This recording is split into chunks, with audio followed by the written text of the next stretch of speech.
Aujourd'hui, on va plonger dans une affaire judiciaire absolument incroyable qui a secoué la Lorraine au XIXe siècle. C'est une de ces histoires où la justice, la foi et même la science finissent par s'affronter de manière assez spectaculaire. Et au cœur de toute cette tempête, il y a une religieuse, Catherine Filjung. La question qui a hanté tout le monde à l'époque était à la fois simple et vertigineuse. Avait-on affaire à une sainte ou à une manipulatrice de génie? Alors, tout commence à une date très très symbolique, le Jeudi Saint, le 3 avril 1884. On est à l'orphelinat de Biding, un lieu fondé par Sœur Catherine elle-même. Mais l'atmosphère si particulière de la Semaine Sainte va être complètement pulvérisée. Ce qui s'annonce n'a rien de religieux, bien au contraire. C'est le début d'un véritable calvaire judiciaire. Entendez ces mots. Ils sont glaçants. Ils sont prononcés par une ancienne consoeur de Catherine. Ils résonnent dans le couloir de l'orphelinat, et en fait, ils scellent son destin. Ces instants précis où tout bascule, où la rumeur, le soupçon, se transforment en une action judiciaire implacable. Alors, que s'est-il passé exactement ce matin-là? Il faut bien comprendre que l'arrestation de Sœur Catherine, ce n'est pas une simple formalité. Non, c'est une véritable opération coup de poing, menée avec une force qui a stupéfié tout le monde, et qui se base sur des accusations franchement scandaleuses. Cette matinée, c'est un véritable tourbillon. Suivons un peu la chronologie pour bien comprendre. À 8h30, les autorités débarquent en force. 5 minutes plus tard à peine, guidés par l'accusatrice, ils arrêtent Catherine directement dans l'escalier. Tout de suite après, une fouille frénétique commence. Ils cherchent ses écrits, le récit de ses extases. Mais regardez, à 9h, petit acte de résistance. Les autres sœurs réussissent à planquer les documents dans un réservoir d'eau. C'est un détail, mais il est crucial. À 11h, tout est terminé. Sœur Catherine est en route pour la prison, mise au secret. Mais alors, c'est quoi l'accusation principale? Celle qui justifie un tel déploiement de force? Eh bien, on l'accuse d'avoir eu 5 enfants et de les cacher au sein même de l'orphelinat. Pour une religieuse, c'est le scandale absolu. Sauf que la justice ordonne un examen médical. Et là, premier coup de théâtre. Le rapport du médecin est formel, sans appel. Catherine Filjung est vierge. L'accusation la plus grave, la plus spectaculaire, vient de s'effondrer, dès le premier jour. On pourrait croire que l'affaire va s'arrêter là, mais pas du tout. En fait, l'épreuve de Catherine ne fait que commencer. Enfermée, complètement isolée, elle va devoir faire face non seulement à la dureté de la prison, mais aussi à une campagne de diffamation d'une violence inouïe. Pour bien comprendre ce qu'elle endure, il faut se pencher sur ce point. Pour Catherine, qui est une femme d'une très grande piété, cet examen médical forcé est une véritable profanation. C'est une humiliation qu'elle ressent comme étant pire que la mort. Des années plus tard, elle le confiera en larmes en disant « J'aurais préféré monter à l'échafaud ». Ces mots disent tout de la violence psychologique qu'elle a subie. Et puis il y a la solitude. Mise au secret, elle est coupée de tout. De ses sœurs, de ses orphelines, du monde extérieur. Ses lettres écrites en prison, c'est vraiment un cri de désespoir. Elle décrit un sentiment d'abandon total, une souffrance morale terrible face à ce qu'elle vit comme une injustice totale. Pendant ce temps, à l'extérieur, la presse se déchaîne. Les journaux la présentent comme une aventurière, l'accusent de détournement de fonds, d'escroquerie en Syrie. Pour eux, sa culpabilité ne fait aucun doute. Mais ce qui est fascinant, c'est le décalage complet avec l'avis de son propre avocat. Lui, en étudiant le dossier, il est convaincu qu'il est vide, que tout ça ne repose que sur des ragots et qu'il n'y a aucune preuve tangible. Et l'attaque, elle n'est pas seulement personnelle, elle vise aussi son œuvre. Pendant que Catherine est en prison, son orphelinat, qui accueille quand même 120 enfants, se retrouve au bord du gouffre financier. Une autre bataille, économique cette fois, s'engage pour le sauver. Une véritable course contre la montre. Le coup de grâce semble venir d'une créancière qui est sans doute un peu poussée par les ennemis de Catherine. Elle réclame le remboursement immédiat d'une dette colossale pour l'époque, 20 000 francs. Sans sa fondatrice, pour lever des fonds, l'orphelinat est acculé à la faillite. La vente aux enchères de tous ses biens est imminente. Cette chronologie, c'est un vrai thriller financier. Regardez, en septembre, l'assignation. En décembre, le jugement tombe et les biens sont saisis. En janvier, la date de la vente est fixée, le 2 février. C'est fini. Tout semble perdu. On imagine le désespoir des sœurs et des enfants. Et puis, le 1er février, la veille, à la toute dernière minute, un riche fermier du coin, M. Baker, se porte garant. Le lendemain, la vente est annulée sous les yeux de la foule qui était venue pour acheter.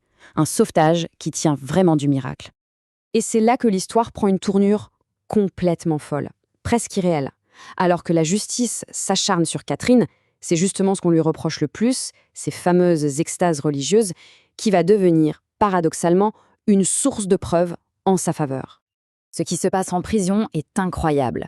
D'abord, Catherine sympathise avec sa codétenue, une femme accusée d'infanticide mais qui nie tout en bloc. Un jour, pendant une de ses extases, Catherine a une vision très claire et détaillée du crime. Elle va alors voir sa codétenue et lui décrit la scène avec une telle précision que l'autre, sous le choc, s'effondre et avoue tout. Catherine relaie alors cette confession au juge d'instruction et va même jusqu'à lui indiquer l'endroit exact où le corps du bébé est enterré. La réaction du juge, c'est la stupeur totale. Il est abasourdi. Il lui demande « Mais comment avez-vous su tout ça ?» Et la réponse de Catherine est un coup de génie, un défi direct au système qui l'accuse. Par mes prétendues extases. C'est brillant. Elle utilise leurs propres accusations contre eux. Cet événement est un vrai tournant dans le procès.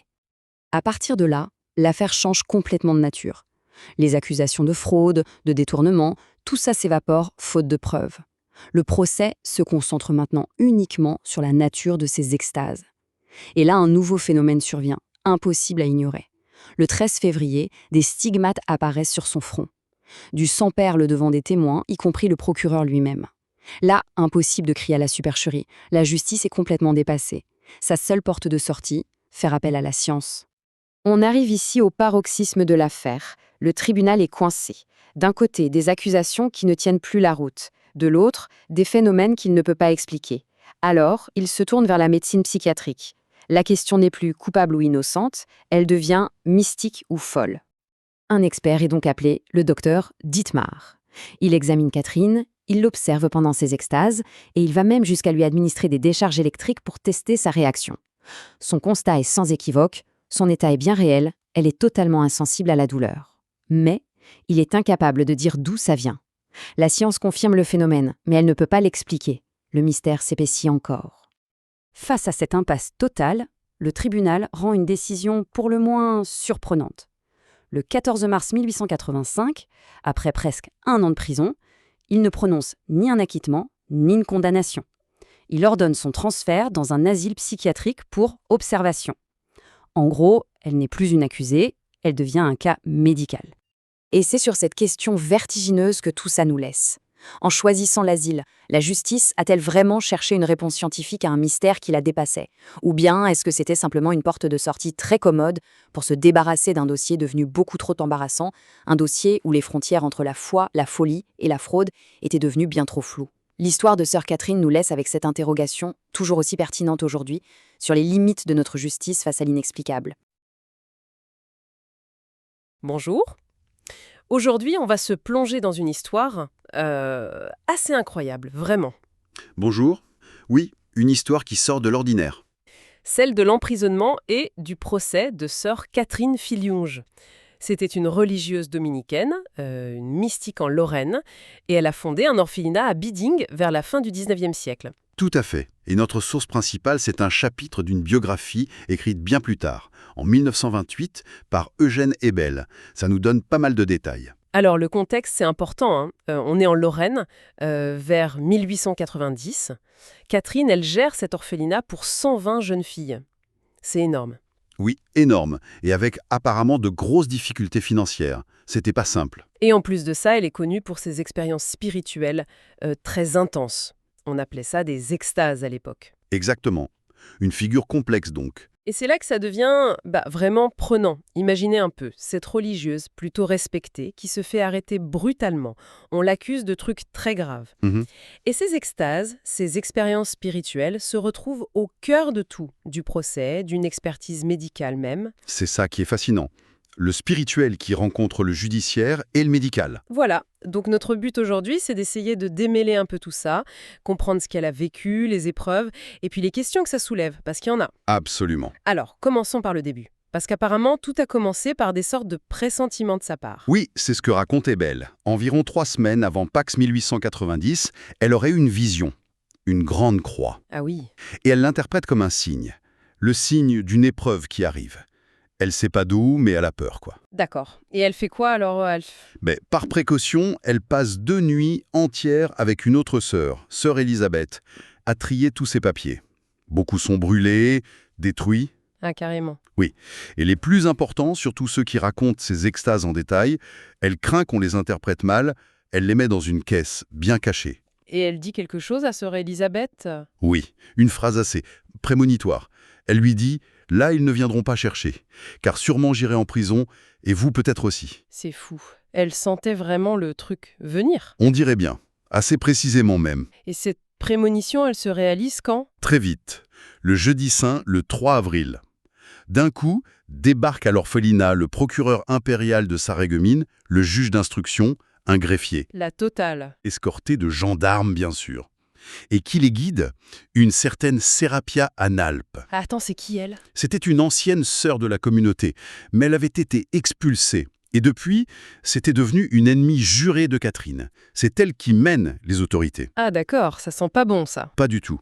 Et en voyant Catherine, Sérapia la désigne au magistrat et elle crie « La voici, c'est celle qui a une croix sur la poitrine ». L'ambiance est tendue, on va dire. J'imagine. Et là, il l'arrête. Immédiatement, mise en état d'arrestation. Catherine demande pourquoi, évidemment. Et la réponse? La réponse du juge d'instruction est brutale. Et complètement dingue. Vous êtes accusé d'avoir eu 5 enfants qui se trouvent dans l'établissement cachés sous de faux noms. Pardon? 5 enfants? Pour une religieuse? Exactement. L'accusation est monstrueuse. Le juge ajoute même, voilà une trompeuse de première classe. C'est violent.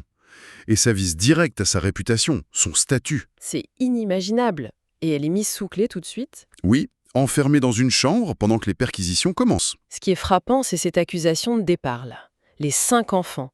C'est tellement énorme, presque. Invraisemblable, non? Absolument. Ça pose tout de suite la question des vraies motivations derrière cette arrestation si spectaculaire. Est-ce que c'était vraiment ça le fond du problème? On peut se le demander. Pendant qu'elle est enfermée, qu'est-ce qui se passe avec les fameux papiers qu'elle a mis cachés? Alors, sœur Elisabeth est interpellée brièvement. On la soupçonne d'avoir ces documents. Mais elle tient bon. Et là, il y a une sorte de solidarité qui se met en place très vite. Ah oui, D'autres sœurs, y compris Mad Weber, qui est la propre sœur de Catherine, agissent dans l'urgence. Elles réussissent à récupérer la caisse avec les documents importants. ceux sur les extases. Oui, ceux qui pourraient être utilisés contre elle. Et elle les cache dans un endroit improbable, un réservoir d'eau vide dans les combles de l'orphelinat. Malin. Et ce n'est pas tout. Un autre sac de lettres est carrément jeté par une fenêtre et caché sous un tas de pommes de terre à la cave. C'est un peu rocambolesque, mais ça montre la panique. C'est clair. La peur devait être palpable. Oui. Et ironie du sort, la première cachette que Catherine avait envisagée, la chambre provision, elle ne sera jamais fouillée par les magistrats. Ils sont passés à côté. Incroyable. Donc, arrestation choc, papier sauvé in extremis. Et après, Catherine est emmenée où? Elle est conduite à Sarreguemines, à la prison.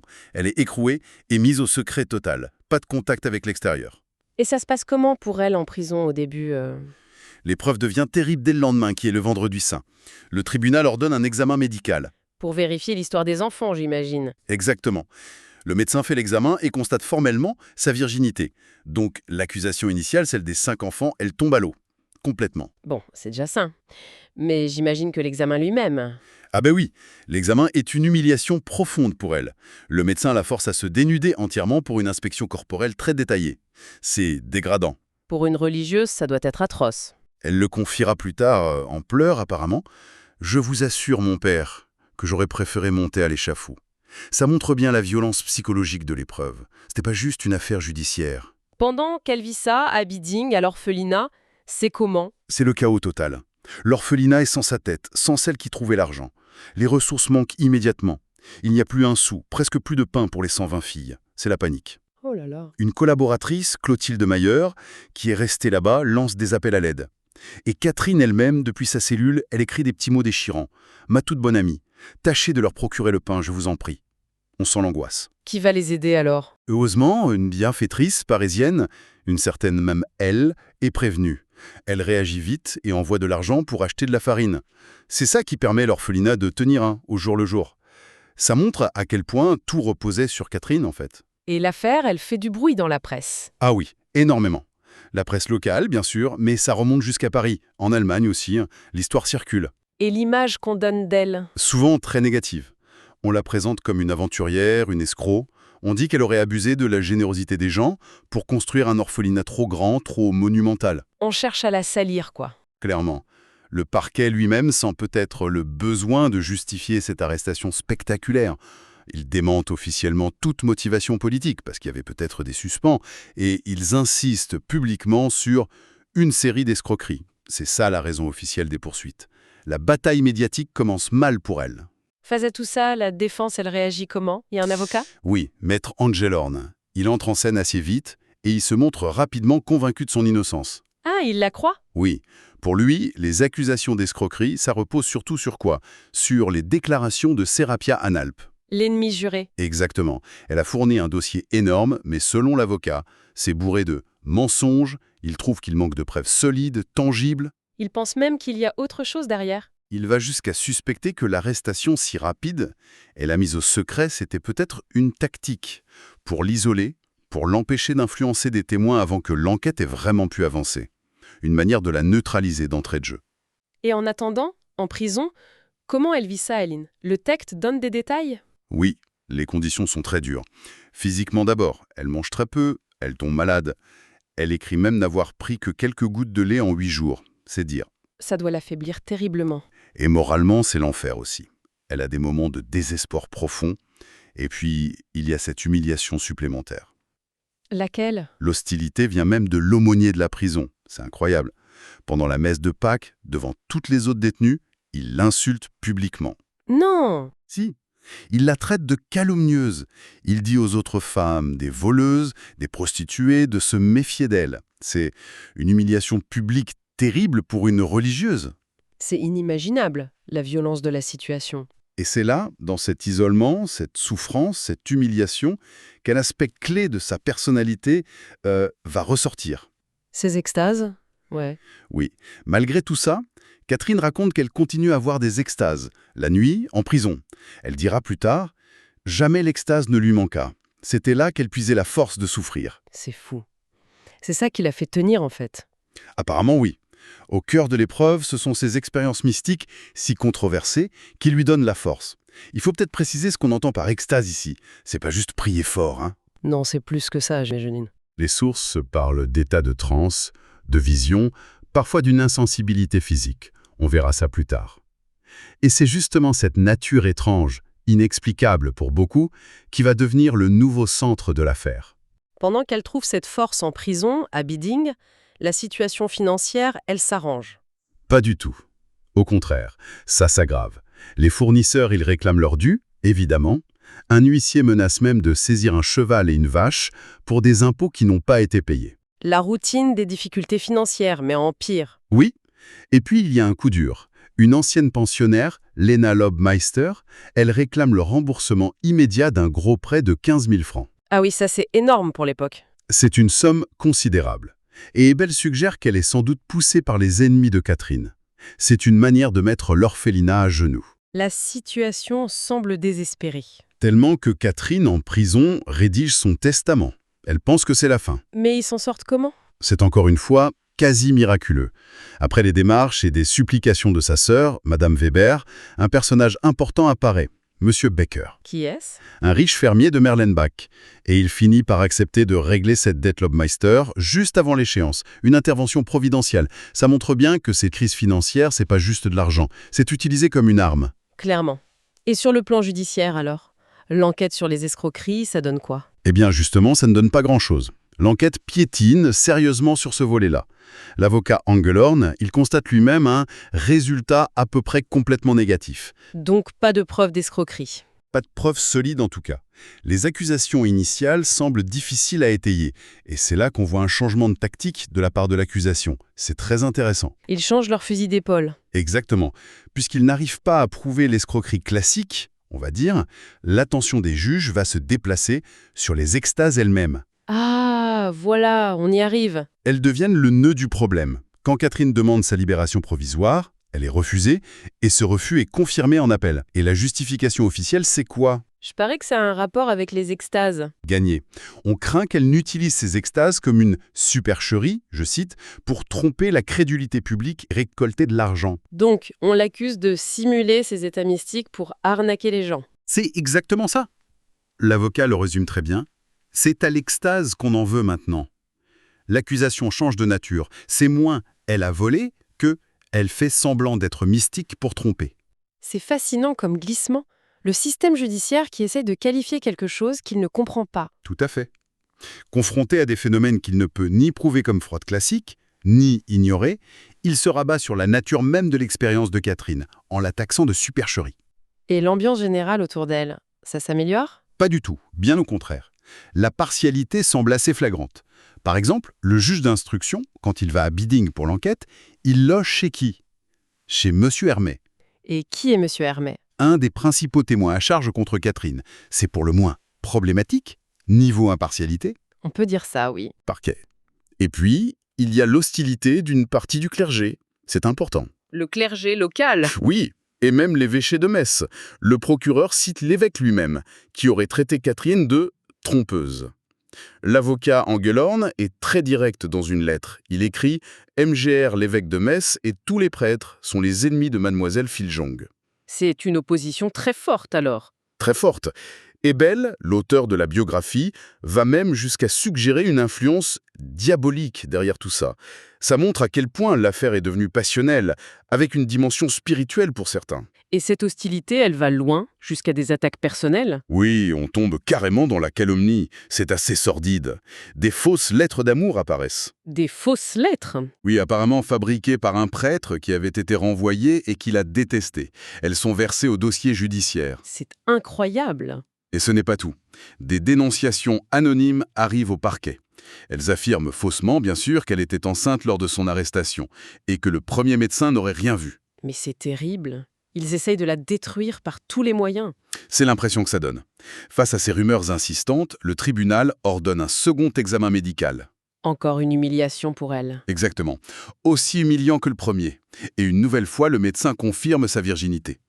D'après le texte, il est même furieux contre les calomniateurs. Au moins, ça met fin à ces rumeurs. Oui.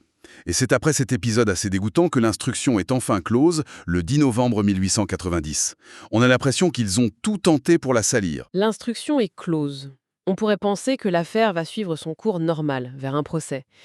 Mais il se passe encore des choses assez étonnantes, non? Tout à fait. Alors qu'on pourrait croire son sort scellé, Catherine va manifester ses dons, comme dit Ebel, d'une manière qui va surprendre la justice elle-même. Comment ça? Elle partage sa cellule avec une jeune femme. Une femme accusée d'infanticide, mais qui nie tout. Catherine est prise de pitié, elle prie pour elle. Et là, une extase? Oui. Pendant une extase, elle a une vision très précise de ce qui s'est passé, du crime. Elle arrive à convaincre sa codétenue d'avouer. Et elle fait quoi de cette information? Elle va voir le juge d'instruction, et elle lui révèle l'endroit exact où le corps du bébé est caché. Le juge est médusé, apparemment. J'imagine. Et quand il lui demande « Mais comment vous avez su tout ça ?» Elle répond avec une audace incroyable « Par mes prétendues extases ». Elle le provoque un peu, là. Carrément. C'est un moment clé. Ces capacités qu'on juge suspectes sont utilisées par la justice pour résoudre une autre affaire. L'ironie est totale. C'est dingue. Et pendant ce temps, l'orphelinat, financièrement, c'est toujours la crise. Oh que oui. Une nouvelle menace, encore plus grave, plane sur Biding. Une dette énorme, 20 000 francs. Encore? Oui, une somme empruntée des années plus tôt pour la construction à une certaine Madame Herzst. Et cette dette arrive à échéance. Et comme par hasard. Comme par hasard, cette créance est activement poussée par les ennemis de Catherine. Leur but est clair, provoquer la saisie et la vente aux enchères de l'orphelinat. C'est l'attaque finale. L'angoisse doit être terrible. À son comble, la vente est même fixée, le 2 février 1891. C'est vraiment le coup de grâce potentiel. Comment ils vont s'en sortir cette fois? C'est possible. Eh bien, encore une fois, c'est un sauvetage in extremis. Complètement fou. Après des semaines de démarches désespérées, de refus, la veille de la vente, La veille? oui, le 1er février, M. Becker, le fermier de Merlenbach, celui qui avait déjà aidé, il accepte finalement de garantir la dette, in extremis. Qu'est-ce qu'il a décidé? Sa décision est peut-être facilitée par l'arrivée, tout aussi providentielle, d'une grosse somme d'argent. 9 000 marks, c'est plus de 11 000 francs de l'époque, envoyés par un abbé, l'abbé Guldner, depuis Francfort. Il avait été alerté de la situation critique. C'est incroyable, ces aides qui arrivent au dernier moment. C'est vrai, la vente est annulée, le lendemain, le 2 février. Il y a une foule qui s'était déplacée pour assister à la vente de l'orphelinat. Et ils découvrent que c'est annulé. Oui. Et beaucoup en profitent pour visiter l'orphelinat. Ils manifestent leur sympathie. C'est un retournement spectaculaire. Ça montre aussi qu'il y avait un certain soutien populaire, malgré tout. Et sur le plan judiciaire, ça bouge aussi. L'accusation évolue. Oui. L'accusation initiale, l'escroquerie à grande échelle, elle est abandonnée. On requalifie les faits en simple tromperie. C'est moins grave, mais quand même. Oui, mais le cœur de l'accusation reste le même. Ce sont les extases, que l'accusation décrit maintenant comme hystériques. On entre dans le vocabulaire médical de l'époque. L'avocat, il réagit comment à ça? Maître Engelhorn, il sent bien que le débat glisse sur le terrain médical psychologique. Alors il essaie de contre-attaquer.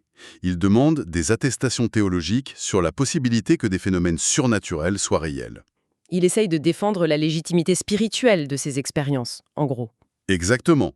Face à cette interprétation qui tend à tout pathologiser, il veut rappeler qu'il y a peut-être une autre lecture possible. Et c'est dans ce contexte que d'autres phénomènes étranges vont se produire, en prison. Précisément. C'est comme si l'affaire devenait de plus en plus bizarre, inexplicable. À partir du premier vendredi de Carême, en 1891, Catherine présente des signes qu'on associe classiquement aux stigmates. Des stigmates, genre des marques de la passion du Christ? Oui, une sorte de sueur de sang qui apparaît sur son front. Et le point crucial, c'est que ça se produit alors qu'elle est sous surveillance extrêmement stricte en prison. Donc, difficile de tricher, hein? Très difficile. L'idée d'une supercherie, comme utiliser du sang de pigeon, c'était un argument classique à l'époque pour discréditer ce genre de choses. Ça devient intenable. Et les autorités, elles constatent ça? Oui, le procureur Wilson lui-même, qui est pourtant très hostile à Catherine, montre le linge taché de sang à l'avocat Engelhorn. Ça ajoute une couche de complexité, de mystère, ça déstabilise. Et il y a encore autre chose, non? Une histoire de vol? Oui, ça ne s'arrête pas là. Peu après, nouvel épisode qui renforce cette idée qu'elle a des capacités hors normes, il y a eu un vol important, la caisse d'un régiment militaire. L'argent a disparu. Et Catherine? En état d'extase, elle donne des indications très précises. Sur l'endroit où l'argent et la cassette volée sont cachés, Et on vérifie. le juge transmet les infos à Mulhouse, Et on retrouve tout. exactement là où elle l'avait dit. C'est stupéfiant. Et le plus fort, c'est qu'elle est même appelée à témoigner au procès du soldat voleur et de sa complice. Elle explique publiquement comment elle a eu ces informations. C'est le comble du paradoxe. La justice utilise ses dons pour résoudre une affaire. Tout en la poursuivant pour tromperie à cause de ces mêmes dons. C'est complètement fou comme situation. Face à tout ça, les stigmates sous surveillance, les révélations hyper précises, le tribunal, il fait quoi? Ils sont coincés, non? Ils sont clairement dans une situation très délicate. Les phénomènes observés sont de plus en plus difficiles à ignorer ou à balayer d'un revers de main comme de la simple fraude. On peut plus dire « elle fait semblant ». Alors, quelle décision ils prennent? Ils prennent une décision qui est très révélatrice de l'époque et de la manière dont on aborde ce genre de cas.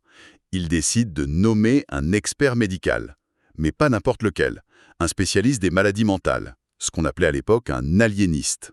Un psychiatre, en quelque sorte? Oui, c'est ça. C'est le docteur Dietmar, qui est le directeur de l'asile de Steinbach, qui est désigné. Et donc, Catherine est envoyée à l'asile. Exactement. En mars 1891, elle est transférée de la prison à l'asile de Steinbach, pour une période d'observation psychiatrique. C'est une nouvelle étape dans son parcours. Et ce docteur Dietmar, il va l'observer comment? Qu'est-ce qu'il va faire? À Steinbach, il va l'observer de très très près. Il la voit en extase de nombreuses fois, une vingtaine de fois d'après les notes d'une proche. Il ne se contente pas d'observer, il mène des expériences. Quel genre d'expérience? Il teste la nature de cet état d'extase. Par exemple, il constate une insensibilité physique totale pendant l'extase. Elle ne réagit pas du tout, même à des piqûres profondes. Ah oui, Ni même à de fortes décharges électriques. Absolument aucune réaction pendant l'extase. c'est quand même impressionnant. Et autre point très intéressant qu'il note, elle est totalement réfractaire aux tentatives d'hypnose. Il essaie de l'hypnotiser, ça ne marche pas. Pourquoi c'est intéressant? Parce qu'à l'époque, il y avait une théorie courante qui disait que ces états mystiques ou étranges, c'était juste des formes d'auto-hypnose, de somnambulisme. Le fait qu'elle résiste à l'hypnose, ça va un peu contre cette idée. Chirurgical, ça semble vraiment fou. Oui, c'est sans doute le moment le plus marquant de cette période d'observation à Steinbach. Catherine avait développé une tumeur au sein. Apparemment, c'était une conséquence d'une brutalité lors de son arrestation. Et le docteur Dietmar décide de l'opérer? Oui, mais il décide de le faire sans anesthésie chimique, sans chloroforme. Comment c'est possible? Il profite d'un état d'extase. Catherine se met elle-même en extase par la prière, juste avant l'opération. Et pendant l'intervention, qui dure un quart d'heure, elle ne ressent absolument aucune douleur. Zéro. C'est incroyable. Une opération sans anesthésie, juste par l'extase. C'est ce que rapporte Hubble, basé sur les témoignages. Et l'expérience s'est même répétée involontairement peu après. Il y a une complication, une hémorragie, il faut réintervenir. Cette fois sous chloroforme. Mais en pleine opération, l'anesthésie cesse d'agir. Et là, Catherine ressent une douleur atroce. Elle hurle. Oh non! Et le docteur Dietmar a une idée à tôle. Il lui demande de prier, de se remettre en extase. Elle le fait. L'extase revient immédiatement, la douleur cesse net.